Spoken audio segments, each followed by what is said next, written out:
Máte to na lásce nebo na gramofonové desce? Zrovna jsem si chtěla zapálit. Vy byste si neměla malovat oči.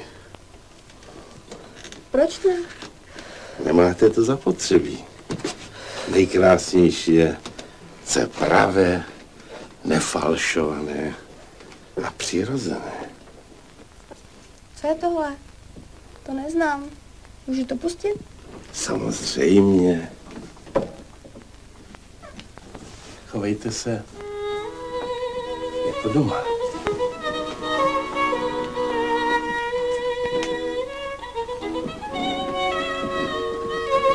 Vždyť je to pro vás.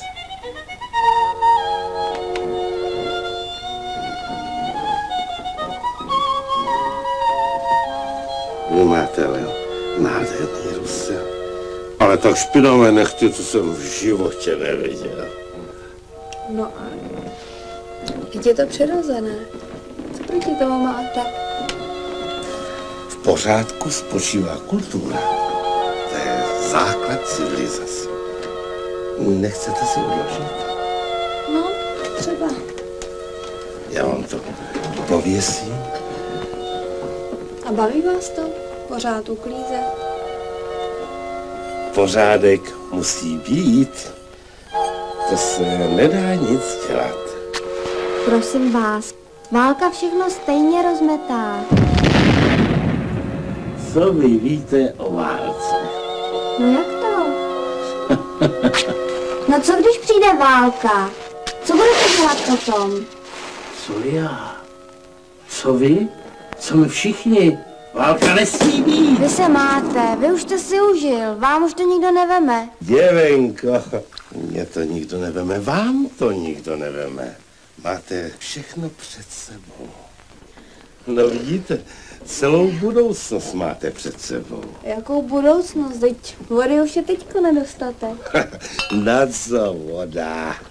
A ostatní zdroje jste už taky vyčerpali. Nevyčerpali. A víte, že jestli se dožijeme roku 2025, bude nás takových starých, jako jste vy, dvakrát tolik než dnes?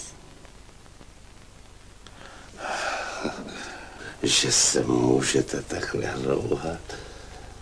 Taková krásná, taková mladá, taková heboučka, mladá. To mě spíš zajímají staré věci.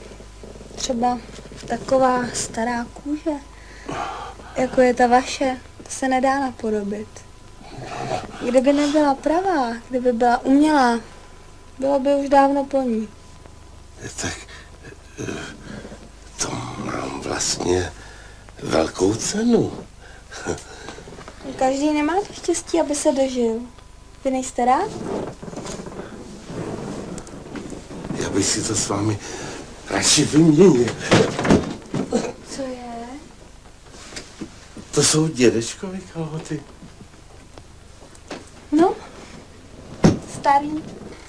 Krásný, že jo? Pravý. Že byste chtěl žít taky jindy? Jindy? Ne. Ale jinak. Vlastně nevím ani jak. Rozhodně bych nechtěl žít totéž.